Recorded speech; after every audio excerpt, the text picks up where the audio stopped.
എടോ, കല്യാണ സ്ഥലത്ത് അവന്റെ ബോഡി കാണപ്പെട്ടത്. അവിടെ നിങ്ങൾ എല്ലാവരും ഉണ്ടായിരുന്നു. പോരെങ്കിൽ താനും അവനും തമ്മിലുള്ള ശത്രുതയാ പോലീസ് സ്റ്റേഷനിൽ കയറി അവന്റെ കൈയും കാലും തല്ലി ഒടിച്ചത്. അതിനു മുമ്പ് നടന്ന പ്രശ്നങ്ങൾ, തന്റെ അനിയത്തിയുമായുള്ള ബന്ധം, അതിനെ തുടർന്നുള്ള മറ്റു പ്രശ്നങ്ങൾ എല്ലാം അന്വേഷണ വിധേയമാകും. പോലീസിന് എത്രയും പെട്ടെന്ന് ഒരു പ്രതിയെ കിട്ടിയേ പറ്റൂ. ഡ്യൂട്ടിയിലുള്ള ഒരു പോലീസ് ഓഫീസറാ കൊല്ലപ്പെട്ടത്. ഡ്യൂട്ടിയിലോ? അതിനവൻ കൈയും കാലും ഒടിഞ്ഞ് കിടപ്പല്ലായിരുന്നു. താൻ അവന്റെ കൈയും കാലും ഒടിച്ചതിന് പിന്നെ അവൻ ലീവിലായിരുന്നു. പക്ഷേ സർവീസിലുള്ള ഒരു പോലീസ് ഉദ്യോഗസ്ഥൻ ലീവിലാണെങ്കിലും അയാൾ ഡ്യൂട്ടിയിലാണെന്നേ പരിഗണിക്കൂ. ഇത് കുട്ടിക്കളി അല്ല ഡി കെ, കളി കാര്യമാവും. സത്യം പറ ഡി കെ, നമ്മുടെ ആരുടെയെങ്കിലും ഭാഗത്തുനിന്ന് എന്തെങ്കിലും അബദ്ധം സംഭവിച്ചിട്ടുണ്ടോ? അവൻ ആ കല്യാണത്തിന് വരരുതെന്ന് നമ്മൾ ഏറ്റവും കൂടുതൽ ആഗ്രഹിച്ചു. പക്ഷേ അവൻ വന്നു. കല്യാണ മണ്ഡപത്തിലേക്ക് അവൻ ചെന്നില്ല. കാറിൽ വെച്ച് തന്നെ അവൻ കൊല്ലപ്പെട്ടു. അവന്റെ കൂടെ ഉണ്ടായിരുന്ന ഡ്രൈവറെ കുറിച്ച് എന്തെങ്കിലും വിവരം കിട്ടിയോ? ഇല്ല, ആ മിസ്സിംഗ്. ഡി കെ, ഒരു കേസിൽ പ്രതിയാവാൻ നമ്മൾ ഒരു കുറ്റവും ചെയ്യണമെന്നില്ല.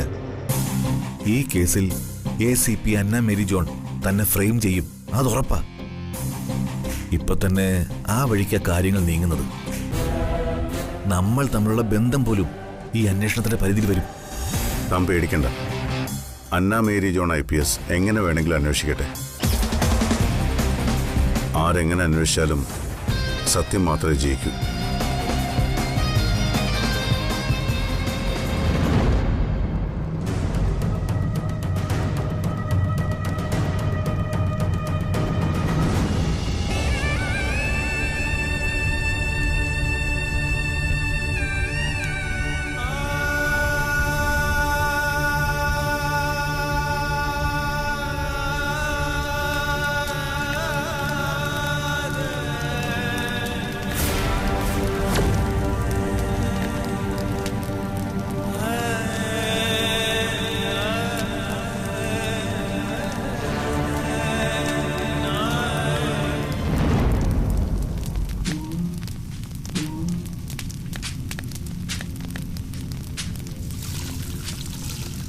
ഒരിടത്തൊരു പുഴയുണ്ടേ, ഒഴുകാതെ വയലേല, ഇലനാവും ശില പോലെ അരികത്തായി തണലുണ്ടേ.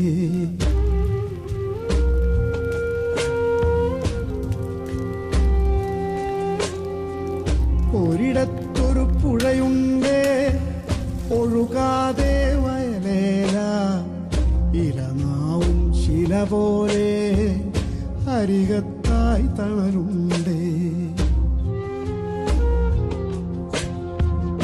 ആകാശം ചോരുമ്പോൾ കൂടാരം ചൂടുന്നേ, നീയാലെ വേവുമ്പോൾ കടലാഴം തേടുന്നോ.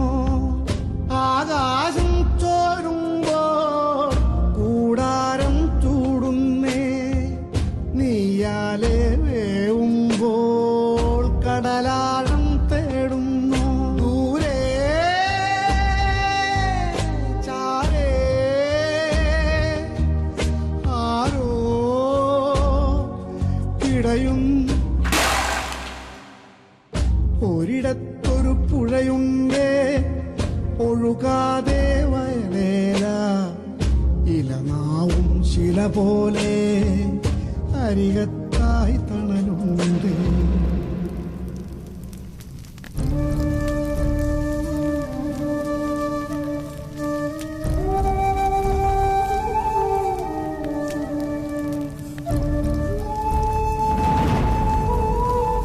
പ്രിയ, ഇനി നിനക്ക് സമാധാനമായിട്ട് ജീവിക്കാം.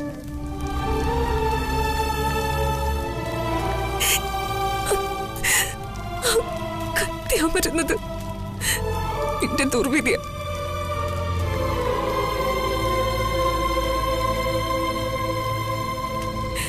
സന്തോഷായിട്ട് നിനക്കിനി ഒരു കുടുംബജീവിതം നയിക്കാം.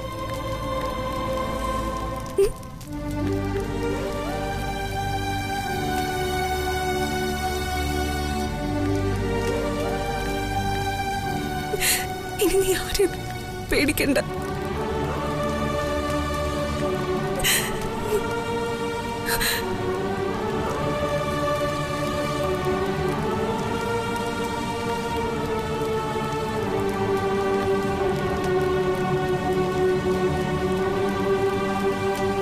ഇനി നീ ആരെയും പേടിക്കണ്ട.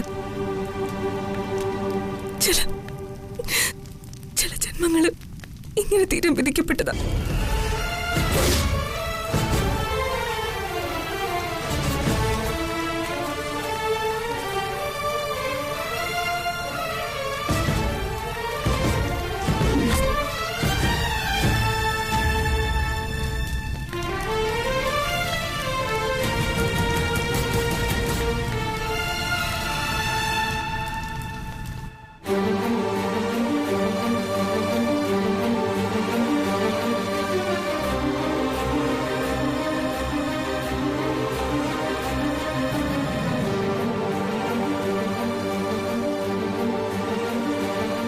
ഏയ് എടോ, താൻ പോയി കുളിച്ച് ഫ്രഷാവും. എനിക്കൊരു ക്ഷീണം. ഏട്ടൻ പോയി കുളിച്ചിട്ട് വാ, ഞാൻ പിന്നെ കുളിച്ചോളാം.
ചിരിമുകിലും മറന്നു പോയി മിഴി നിറയുന്നിതാ, കനവുകളും പറന്നു ദൂരെ വിട പറയുന്നിതാ. പുലരികൾ പൊഴിയവേ രാവായി മാറിയോ ദിനം, മൊഴികളാൽ മുറിയവേ താനേ തേങ്ങിയോ മനം. നിഴലേ നീ മാത്രമൊപ്പം, ചിരിമുകിലും മറന്നു പോയി മിഴി നിറയുന്നിതാ, കനവുകളും പറന്നു ദൂരെ വിട പറയുന്നിതാ.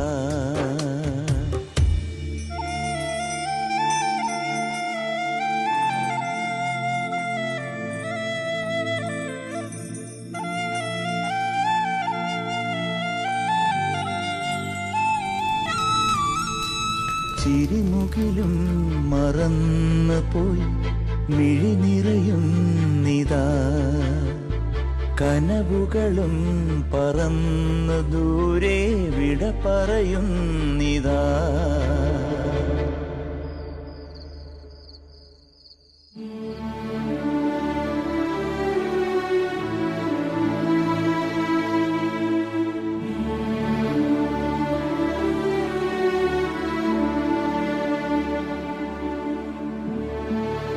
അമ്മേ, ചിത്ര ഇതുവരെ ഒന്നും കഴിച്ചിട്ടില്ല. മൈലിറ്റില് കണ്ണ, ആ പാവത്തിന് ഈ അവസ്ഥയില് എങ്ങനെയാ കഴിക്കാൻ നിർബന്ധിക്കുന്നത്? അവള് കഴിക്കാതിരുന്നിട്ട് എന്താ അമ്മേ കാര്യം? അവളുടെ കുഴപ്പം കൊണ്ടല്ലല്ലോ ഇതൊന്നും ഉണ്ടായത്. ഇത്തിരി എന്തെങ്കിലും കഴിക്കാതിരുന്ന എങ്ങനെ അമ്മേ? എന്നാ നീ ഒരു കാര്യം ചെയ്യ്, നീ പോയിട്ട് അവളെ വിളിക്ക്, എന്നിട്ടേ എഴുന്നേറ്റ് എന്തെങ്കിലും കഴിക്കാൻ പറ അവളോട്. ശരി അമ്മേ, ഞാൻ പോയി വിളിക്കാം. ചെല്ല്.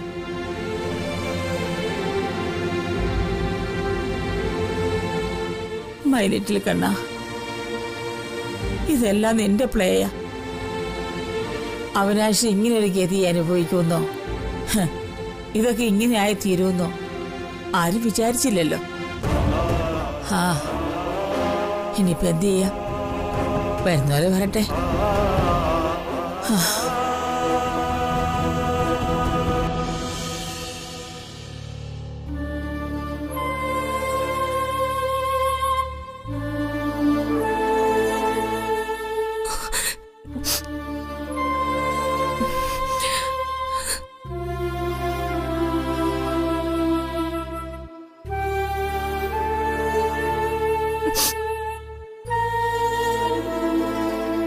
നീ വന്ന് എന്തെങ്കിലും ഒന്ന് കഴിക്ക്.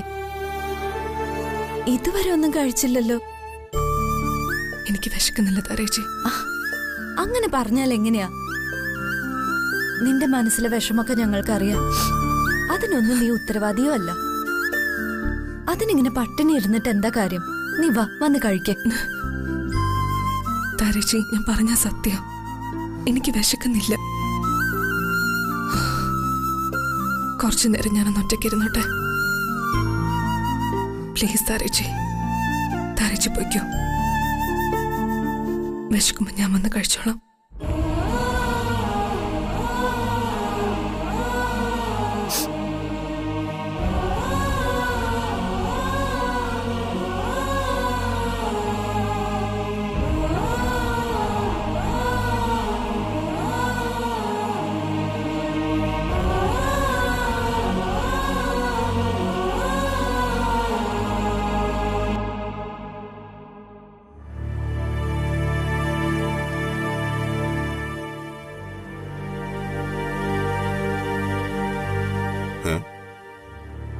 ഇതെന്തുറക്കോ?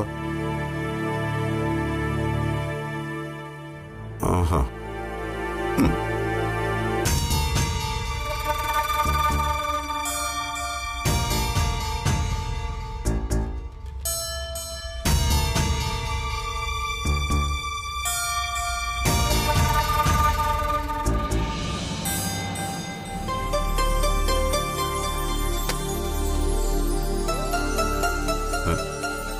ഇതുവരെ എഴുന്നേറ്റില്ലേ? ജ്യോതി, ഇവളെന്താ ബോധം കെട്ട പോലെ കിടക്കുന്നു?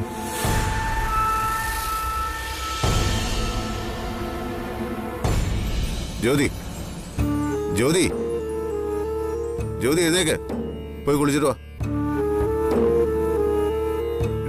എഴുന്നേക്ക.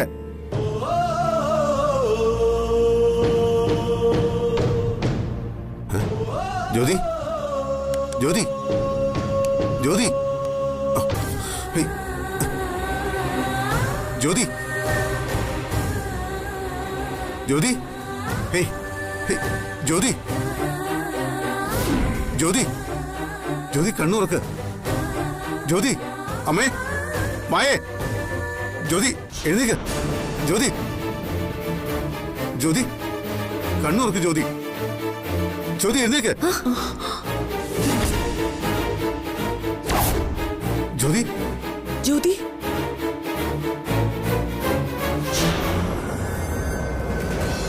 മഴേ, ജ്യോതി കണ്ണുറക്കുന്നില്ല. ജ്യോതി, ജ്യോതി, വെള്ളം കൊണ്ടുവാ. ജ്യോതി, ജ്യോതി, ജ്യോതി, ദാ വെള്ളം. ജ്യോതി കണ്ണുറക്ക്. ജ്യോതി, കണ്ണു തുറക്ക്. ജ്യോതി, നമുക്ക് ഹോസ്പിറ്റലിൽ കൊണ്ടുപോവാം. അതെ അതെ, പിടിക്കാം, ഞാൻ പിടിക്കാം. ജ്യോതി,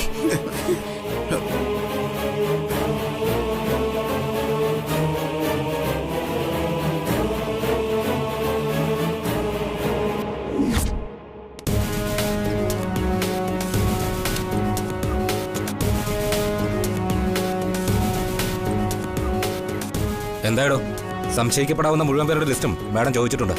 റെഡിയാണ് സാർ, എല്ലാ ഇതിലുണ്ട്.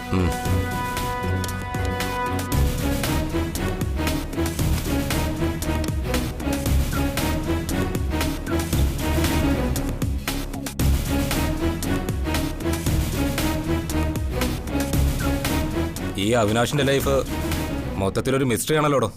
അതെ സാർ, ഏത് കേസിനും തുമ്പുണ്ടാക്കുന്ന ബ്രില്യന്റ് ഓഫീസറായിരുന്നു. 1-2 കേസിൽ ഞാൻ അസിസ്റ്റ് ചെയ്തിട്ടുണ്ട്. ബ്രില്യന്റ് ഓഫീസറൊക്കെ ആയിരുന്നോ? പക്ഷെ ലക്കും ലഗാനുമില്ലാത്ത ലൈഫായിരുന്നു. അതുകൊണ്ടല്ലേ ഇങ്ങനെ തീരേണ്ടി വന്നത്. DK അടക്കം എല്ലാവർക്കും അവനോട് തീർത്താ തീരാത്ത വൈരാഗ്യം ഉണ്ടായിരുന്നു. അതിലാരെങ്കിലും ആയിരിക്കും ഇത് ചെയ്തത്.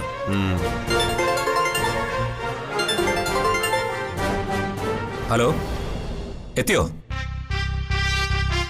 എടോ, മാഡം എത്തിയെന്നോ?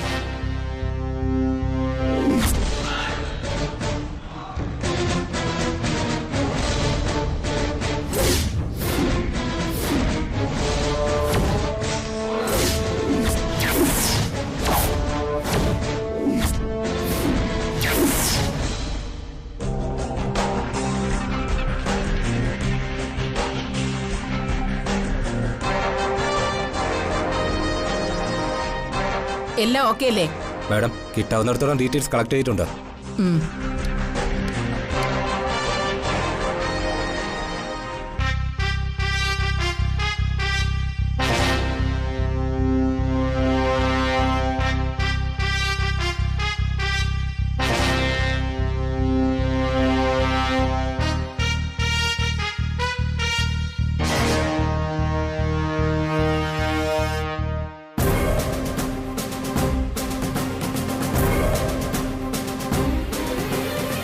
മാഡം, CI അവിനാശിന്റെ മരണം ആഗ്രഹിച്ചവരാണ് ഇവരെല്ലാം. ഇത് DK ദേവകൃഷ്ണ, ഇത് അയാളുടെ ഭാര്യ ജ്യോതി. നിങ്ങൾ ഈ കാണിച്ച ഡീറ്റെയിൽസ് ഒക്കെ ഈ നാട്ടിലെ കൊച്ചുകുട്ടികൾക്ക് വരെ അറിയാം. CI അവിനാശിന്റെ സഹോദരി മുതൽ കാമുകിയായ പ്രിയ വരെ എല്ലാവരും അയാളെ കൊണ്ട് പൊറുതിമുട്ടിയവരാ. പക്ഷേ ഏറ്റവും പ്രധാനപ്പെട്ട ഒരാളെ നിങ്ങൾ വിട്ടുപോയി. He's missing. Where is he? മനസ്സിലായില്ലേ? മരണത്തിന് തൊട്ടു മുൻപ് വരെ അവിനാശിനോടൊപ്പം ഉണ്ടായിരുന്ന ഒരാൾ, അയാൾ മിസ്സിംഗ് ആണ്. അയാളാണ് ഈ കേസിലെ ഏറ്റവും പ്രധാനപ്പെട്ട suspect. Am I right? Madam ഉദ്ദേശിക്കുന്നത്? CI അവിനാശിന്റെ സുഹൃത്തും സഹായിയുമായ ജാവേദ്. അയാളാണ് CI അവിനാശിനെ ഇവിടെ കൊണ്ടുവന്നത്. പക്ഷേ പിന്നീട് അയാളെ ആരും കണ്ടിട്ടില്ല. He just vanished. എങ്ങോട്ട്? എന്തിന്? CI അവിനാശിന്റെ മരണത്തിൽ അയാൾക്ക് എന്താണ് പങ്ക്? അത് വേണം ആദ്യം അന്വേഷിക്കാൻ. അത് ഞങ്ങൾ അന്വേഷിച്ചു മാഡം. ജാവേദ് തന്നെയാണ് അവിനാശിനെ ആ കല്യാണ സ്ഥലത്ത് കൊണ്ടുവന്നത്. എന്നിട്ട് അയാൾ എവിടെ പോയി? ഒരുപക്ഷെ പേടിച്ചെവിടെയെങ്കിലും പോയി ഒളിച്ചതായിരിക്കാം.